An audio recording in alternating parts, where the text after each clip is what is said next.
Outlook 2025 में आपका स्वागत है। हमारा ये खास सेगमेंट जहां पर हम बाजार के जाने माने दिग्गज से आपको नए साल में आपकी रणनीति क्या होनी चाहिए, बाजार पर इस वक्त सेंटिमेंट्स कैसे नजर आ रहे हैं और आपकी निवेश की तैयारी कैसे हो, इस पर लगातार बातचीत करवाते हैं। आज इसी कड़ी में हमारे साथ बाजार के एक और जाने माने दिग्गज हेलिस म्यूचुअल फंड के सीईओ डिनशॉ ईरानी जुड़ गए हैं। डिनशॉ, स्वागत है आपका ईटी नाउ स्वदेश पर। अपना समय देने के लिए आपका बहुत शुक्रिया। धन्यवाद मानसी जी, आमंत्रित करने के लिए आपके शो पर, और आपके दर्शकों को वेरी गुड मॉर्निंग। बिल्कुल डिनशॉ, इनफैक्ट बाजार क्वाइट वॉलेटाइल रहे हैं पिछले कुछ महीनों की ही अगर बात करें। नवंबर से ही जिस तरह के उतार चढ़ाव हम देख रहे हैं, लेकिन आपकी एडवाइस मुझे अब भी याद है कि बाजार में उतार चढ़ाव तो दिखते रहते हैं, सेंटिमेंट्स जो है, अंडरटोन जो है, लॉन्ग टर्म पर बुलिश ही नजर आएंगे और हंसते रहना चाहिए। And you are known for that smile.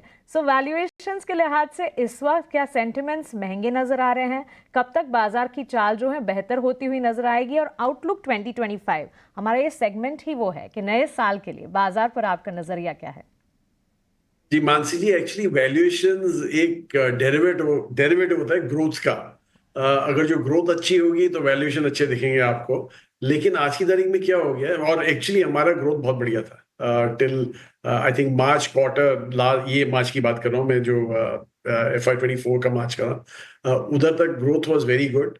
But उसके बाद ग्रोथ हैज बीन टेपरिंग, मतलब मैं ग्रोथ बोल रहा हूँ, अर्निंग्स ग्रोथ की बात कर रहा हूँ। तो आप देखिए, अगर जो अर्निंग्स ग्रोथ टेपर होती है तो then the valuations become stretched, थोड़े फ्रॉथी दिखने लगते हैं, और वही एक्चुअली हुआ है। हमने ये सोचा था कि प्रॉब्ली सितंबर तक ये जो डी ग्रोथ है वो खत्म हो जाएगी, दिसंबर में एक ट्रफ मिलेगा आपको, और फिर मार्च से वो ग्रोथ वापस देखना चालू होगी। लेकिन आज की तारीख में जो हमने एडवांस नंबर्स देखे हैं, थोड़े बहुत जो कॉर्पोरेट्स ने डिक्लेयर किए हैं, प्लस जो हमारी बातें होती हैं कॉर्पोरेट्स के साथ, डिमांड अभी भी काफी वीक है। तो इसलिए हमें नहीं लगता कि दिसंबर में आपको एक ट्रफ दिखेगा। December will be another bad quarter, मतलब नेगेटिव क्वार्टर ही रहेगा। और मार्च से होपफुली एक ट्रफ दिखना चालू हो जाएगा, और वो भी इसलिए हम बोल रहे हैं क्योंकि हमें होप है कि प्रॉब्ली आरबीआई एक रेट कट साइकिल चालू करेगा फरवरी में, और हमारा बजट भी है 1 तारीख को, तो वो शायद बजट में भी एक इम्पिटस मिलेगा डिमांड को। तो इसके चलते हमें लग रहा है कि प्रॉब्ली मार्च में आपको ट्रफ मिलेगा, and then June onwards growth दिखेगी। तो वैल्यूएशन, जैसे मैंने बोला कि it's all a derivative of growth, एक बार ग्रोथ आ जाए तो valuation will be in line. आप बहरहाल ऐसे देखें तो लार्ज कैप जो है हमारे, उनके valuations are quite in line with history, मतलब 10-15 साल की आप अगर जो एवरेज वैल्यूएशन देखें, उसकी लाइन में हम ही अभी घूम रहे हैं। लेकिन एज आई सेड कि ग्रोथ कम हुई तो वो वैल्यूएशन आपको एक्सपेंसिव दिखेंगे। बहरहाल स्मॉल कैप में काफी स्ट्रेस लग रहे हैं, क्योंकि ग्रोथ वहां पे तो बहुत पहले से टेपर होना चालू हो गई थी, और मिड कैप्स में भी पॉकेट्स ऐसे हैं जहां पे हमें काफी स्ट्रेस दिख रहा है वैल्यूएशन। तो बिल्कुल ही वो होता है ना, टसल होता है, असमंजस है बाजार में, वैसा ही हो रहा है आज की तारीख।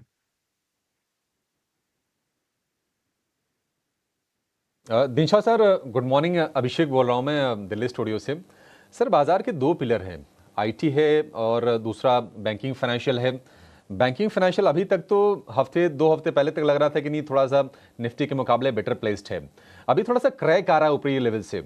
आपको क्या लग रहा है कि ये क्यों हो रहा है, कब तक चलेगा, और क्या वैल्यू बाइंग अभी करें या फिर अभी और सस्ते शेयर मिलेंगे?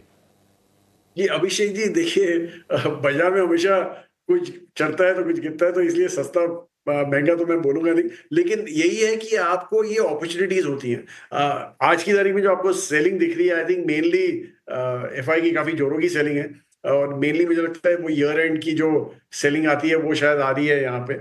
इसलिए मुझे ज्यादा इसमें दम नहीं लग रहा, मे बी टेपर आउट, पता नहीं है, मुझे I am not taking any bet share. लेकिन हमें ऐसे लग रहा है कि प्रॉब्ली जैसे ही हमारा इंटरेस्ट रेट साइकिल शुरू होगा और अर्निंग ग्रोथ दिखना चालू होगी तो दे विल कम बैक। वो तो कोई डाउट है नहीं, क्योंकि इंडिया जैसा मार्केट उनको शायद ही मिले ग्लोबली जहां पे आपको इतना एब्जॉर्ब हो सकता है और इतना ग्रोथ दिखा सकता है, तो दे विल कम बैक। और दूसरा, जो आपने बैंकिंग और आईटी की बात की, आईटी तो हमें लग रहा है कि स्ट्रेंथ टू स्ट्रेंथ ही जाएगा, क्योंकि आप देखिए कि जून क्वार्टर से कमेंट्री चेंज हुई है आईटी में, एंड सितंबर में ज्यादा स्ट्रॉन्गर कमेंट्री थी, और दिसंबर हमें कोई डिफरेंट नहीं लग रहा। हमें लग रहा है दिसंबर में तो और भी ज्यादा स्ट्रांग हो जाएगी। इनफैक्ट जो भी गाइडेंस देते हैं वो शायद अपने गाइडेंस से आप ही करें। आपने एक्सेंचर के रिजल्ट देखे कल रात को, बहुत ही बढ़िया रिजल्ट थे, बहुत ही उम्दा रिजल्ट थे। इनफैक्ट उन्होंने अपना ऑर्गेनिक जो ग्रोथ रेट है वो अप कर दिया है वापस। तो इट्स ऑब्वियस एंड एक्सेंचर एक बहुत ही बड़ा प्लेयर है आईटी सेगमेंट। तो हमें लग रहा है आईटी में तो खैर तेजी बरकरार रहेगी। थोड़ा आपको ये जो ब्लिप दिखते हैं वो बाइंग अपॉर्चुनिटीज हम बोलते हैं। इनफैक्ट हम तो ऐड ही करते हैं, every drop we try to add in IT. और जो फाइनेंशियल सर्विसेज आपने बोला, अगेन एक लीडर चाहिए होता है हमेशा एक मार्केट्स को टू रन। तो वो हमें लग रहा है कि अगले साल में फाइनेंशियल सर्विसेज, आईटी, ये एक सेक्टर रोटेशन में लीडर्स आ जाएंगे जो आपके मार्केट को लेके रन करेंगे। और हमें कोई प्रॉब्लम दिख रहा, ये बीच में जो क्रैक आए हैं, अगेन हमें लग रहा है कि एक बाइंग अपॉर्चुनिटी है। इनफैक्ट हम थोड़े बहुत ऐड ही करते हैं ये सब में। तो इसलिए ये दोनों सेक्टर हमें बहुत बढ़िया लगते हैं। और दूसरा जो पहला सवाल था मानसी जी का, मैंने कंप्लीट नहीं किया। हमें एक्चुअली अगर जो आप बाजार का आउटलुक पूछें तो हमें ऐसे लग रहा है कि ये पूरा साल आपका FY25 CY25 sorry calendar year 25 ये जो 24 था वो तो रिपीट नहीं होने वाला, क्योंकि वो तो बहुत ही बढ़िया साल था। मतलब आपके जो NSE 500 इंडेक्स वगैरह 20% आपको दिए थे, मतलब 20 नहीं 19-20% के आसपास कुछ रिटर्न दिए थे, वो रिपीट नहीं होंगे।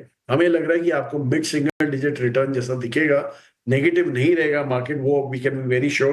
बिकॉज अर्निंग्स ग्रोथ जो अभी ब्लिप दिख रहा है आपको वो पिकअप हो ही जाएगी और इसलिए बाजार भी पिकअप होगा। लेकिन ये जो आपको जो ग्रोथ दिखेगी मिड सिंगल डिजिट टाइप्स, वो आपको शायद सेकंड हाफ में दिखे जाके। एंड ये इसलिए हम बोल रहे हैं क्योंकि हमें ये टाइन करना है हमारे थीसिस से कि मार्च में एक ट्रफ होगा और जून में आपको ग्रोथ दिखेगा। तो उस क्वार्टर से आपका शायद एक रन चालू होगा। आईटी सेक्टर पर नजरिया पॉजिटिव, सिंगल डिजिट रिटर्न्स यहां पर दिखाई दे सकते हैं।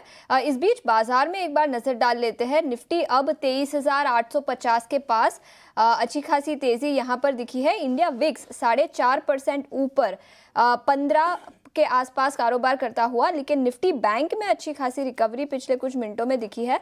निफ्टी बैंक अब करीब 350 अंकों की गिरावट के साथ 51,250 के आसपास, तो थोड़ी सी रिकवरी निफ्टी बैंक में ओपनिंग लोज से आज के ट्रेडिंग सेशन में दिखी है। दिनशॉ सर, अशेषा बात कर रही हूँ, आपका नज़रिया आईटी सेक्टर पर काफ़ी पॉजिटिव है और हमने आपसे इस हफ्ते पहले भी बात की थी और आपने कहा था कि बैंकिंग, फिनटेक, इन दोनों सेक्टर्स पर भी आपका नज़रिया काफ़ी पॉजिटिव है। लेकिन अर्निंग्स के लिहाज से देखें तो दूसरी तिमाही के नतीजे काफ़ी कमज़ोर रहे हैं। क्या आपको लगता है कि अगले 1-2 क्वार्टर्स में अर्निंग्स मोमेंटम फिर एक बार पिकअप होता हुआ नजर आएगा और कौन से सेक्टर्स अर्निंग्स के लिहाज से आउट परफॉर्म करते हुए नजर आएंगे? ये मानसी जी, एक्चुअली जैसे मैंने पहले बोला, दिसंबर क्वार्टर में मुझे नहीं लगता कि अर्निंग्स पिकअप होगा।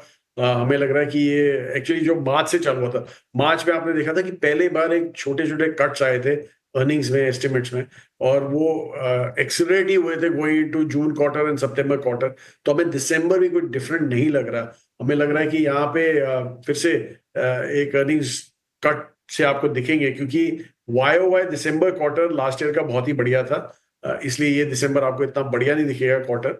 लेकिन कंपैरिजन में आप देखना चालू करेंगे तो जून से बहुत ही एक्साइटिंग नंबर्स दिखेंगे, क्योंकि जून क्वार्टर में रियल कट चालू हुए थे, मार्च में भी इतने कट चालू नहीं होते। इसलिए मार्च क्वार्टर में भी हमें लग रहा है कि एक फ्लैटिश सा क्वार्टर होगा शायद ऑन अ YOY बेसिस, पर जून डेफिनेटली आपको ग्रोथ दिखना चालू हो जाएगा। इसलिए हमें यही लगा कि सेकेंड हाफ से आपका मार्केट में जो भी होना वो सेकेंड हाफ से होगा। Best case scenario first half के लिए हमें एक टाइम करेक्शन दिख रहा है, प्राइस करेक्शन ज्यादा नहीं दिख रहा है, क्योंकि pockets are there which are undervalued and pockets are there which are overvalued. तो इसके चलते आपको दिखेगा कि प्रॉब्ली ओवरऑल मार्केट में इतना करेक्शन नहीं दिखे, बट डिफरेंट स्टॉक्स में डिफरेंट करेक्शन दिखेगा। तो वो था। और दूसरा जो आपने बोला कि कौन से सेगमेंट से ऐसे जो अच्छा करेंगे, सी फाइनेंशियल्स ये पूरे टाइम में अच्छा ही किए। इनमें कोई आपको कुछ मतलब सिलेक्ट फाइनेंशियल की बात करें तो वहां पे आपको ज्यादा प्रॉब्लम नहीं दिखा। हाउएवर कोई फाइनेंशियल में एसेट क्वालिटी के बड़े क्वेश्चंस उठे थे, और वो हमें लग रहा है कि ज्यादा जाके एक्सेलरेट ही होंगे ये दिसंबर क्वार्टर में, ज्यादा सवाल उठेंगे उनके ऊपर, एसेट क्वालिटी के ऊपर। तो आपको बहुत ही सिलेक्टिव रहना पड़ेगा इस सेगमेंट में, अक्रॉस द बोर्ड बाइंग नहीं कर सकते हैं। इसलिए हमें PSU बैंक्स में शायद एक ही PSU बैंक पसंद है आज की तारीख में। और प्राइवेट सेक्टर में भी हम काफी सिलेक्टिव रहे हैं। जहां जहां हमने देखा है कि MFI एक्सपोजर ज्यादा है या other expenses are much higher than the regular other expenses, वो सब हमने प्राइवेट सेक्टर बैंक्स अवॉइड किए हैं, क्योंकि वहां पे एसेट क्वालिटी में बड़े सवाल उठे हैं। सितंबर में आपने देख लिया कि कैसे चंद बैंकों में कितना बड़ा करेक्शन आया था प्राइवेट सेक्टर में, तो इसलिए स्टिक टू द क्वालिटी, अच्छे फ्रेंचाइज वाले बैंक्स में रहिए। और जैसे फिनटेक वगैरह में तो आई थिंक वो तो रहेगा ही, फूड टेक में भी ग्रोथ रही दिखेगी आपको। और दूसरी जो प्लेटफॉर्म कंपनीज हैं, जैसे ऑटो स्पेस में भी एक प्लेटफॉर्म कंपनी है, फार्मा में एक प्लेटफॉर्म कंपनी है, इंश्योरेंस में है, तो ये सब में आपको अच्छी ग्रोथ दिखेगी। I don't think there be a problem there as such. Sure sir, it's like a 360 degree analysis ही जो कि हमें आउटलुक 2025 में आपसे मिल रहा है। But before we let you go, ये फार्मा हेल्थ केयर डायग्नोस्टिक पर बात हम करते हैं और डिफेंसिव्स के तौर पर ये चलते भी हैं, but my question to you would be on hospitals and CDMO आने वाले 10 साल के लिए इन्वेस्टमेंट थीम के तौर पर क्या आपको नजर आता है, और हॉस्पिटल स्पेस के लिए 2025 कैसा रहेगा? जी देखिए, हॉस्पिटल्स हमें बहुत पसंद है, हेल्थ केयर इनफैक्ट पूरा सेगमेंट ही, डायग्नोस्टिक इतना पसंद नहीं है कि वहाँ पे प्राइस काफ़ी मारपीट होती है ऑन द प्राइसिंग पार्ट, तो इसलिए वो वहाँ पे हमें पसंद नहीं है। लेकिन हॉस्पिटल्स, क्योंकि क्वालिटी बेड्स जो इंडिया में है वो काफ़ी लिमिटेड मिलते हैं आपको, एंड पर कैपिटा इनकम जैसे ही मूव अप होती है, everybody wants to look at quality health care, तो इसलिए हमें हॉस्पिटल्स में काफ़ी अच्छा लग रहा है। हमारे पास आज की तारीख में 2 ही बैंक हॉस्पिटल्स हैं, और दूसरा आपने जो सीडीएमओ की बात की, आई थिंक वहाँ पे भी काफी सिलेक्टिव रहना पड़ेगा आपको, क्योंकि चंद प्लेयर जो अपने आप को सीडीएमओ बुलाते हैं वो एक्चुअली जेनरिक में ज्यादा कमाते हैं, सीडीएमओ में कम कमाते हैं, और दूसरे जो है वो एमर्जिंग मार्केट्स में ज्यादा काम करते हैं सीडीएमओ में। तो आपको एक एक क्वालिटी देखनी पड़ेगी वहां पे, और उसके हिसाब से आपको वहां काम करना पड़ेगा, क्योंकि सीडीएमओ आगे चल के बहुत ही बढ़िया होने वाला है। जो भी कंपनी जो सीडीएमओ में है और जहां पे यूएस एफडीए का कोई कभी सवाल उठा नहीं है, आई थिंक वो तो आपको ब्लाइंडली लेनी चाहिए। और अनफॉर्चुनेटली इंडिया में शायद एक आधी ऐसी कंपनी आपको मिलेगी, आप हमारा पोर्टफोलियो देखेंगे तो शायद आपको दिख जाए वहां पे, तो वो ऐसे आपको सिलेक्टिव रहना पड़ेगा। और हॉस्पिटैलिटी की बात, हॉस्पिटल की बात करें तो मेरे को हॉस्पिटैलिटी भी याद आ जाता है, क्योंकि हमें होटल सेक्टर भी बहुत पसंद है। अगेन सेम थीसिस, कि आपके क्वालिटी रूम्स काफी लिमिटेड है इंडिया में, और जैसे ही पर कैपिटास बढ़ते हैं, डोमेस्टिक टूरिज्म भी बढ़ जाती है। इंटरनेशनल तो वैसे ही रहती है अच्छी इंडिया में, लेकिन डोमेस्टिक टूरिज्म भी बढ़ जाती है। उसको मीट करने के लिए I don't think we have that much capacity. In fact आज ही मैं अपने एनालिस्ट को बता रहा था, हॉस्पिटैलिटी एनालिस्ट को, कि मैंने एक रूम बुक किया है, there is a seminar Baroda में, और मैंने कहा जो होटल में मुझे 6-7 हज़ार में मिलता था, अभी 14-15 हज़ार में मिल रहा है रूम। तो आप सोच लीजिए कितनी तेजी हो रही है वहां पे। तो सर एक आखिरी में छोटा सा सवाल और आपसे छोटा सा जवाब चाहेंगे। इस साल अगर हम बाजार की चाल की बात करें तो 9-10% के आसपास रिटर्न सेंसेक्स निफ्टी ने दिए हैं, 2025 के मुहाने पर खड़े हैं। 2025 में कितनी उम्मीद रखें? मैंने वैसे ही बोल दिया कि आपको ये 9-10 से 11-12% दिया शायद निफ्टी 50 ने। उसमें आपको लार्ज कैप में शायद आपको ये रिपीट होता हुआ, नॉट रिपीट पर एटलीस्ट हाई सिंगल डिजिट्स के आसपास आपको दिखेगा। पर आप ब्रॉडर इंडेक्स की बात करें तो मुझे नहीं लगता कि 5-6% से ज्यादा आपको मिल सकता है, because mid cap and small cap will be a laggard this time. I think leader हमारे लार्ज कैप रहेंगे और mid cap small cap laggard रहेंगे। अगेन सेकेंड हाफ में ही जाके हमें दिखता है कि जहां पे रियल मूव आएगा मार्केट।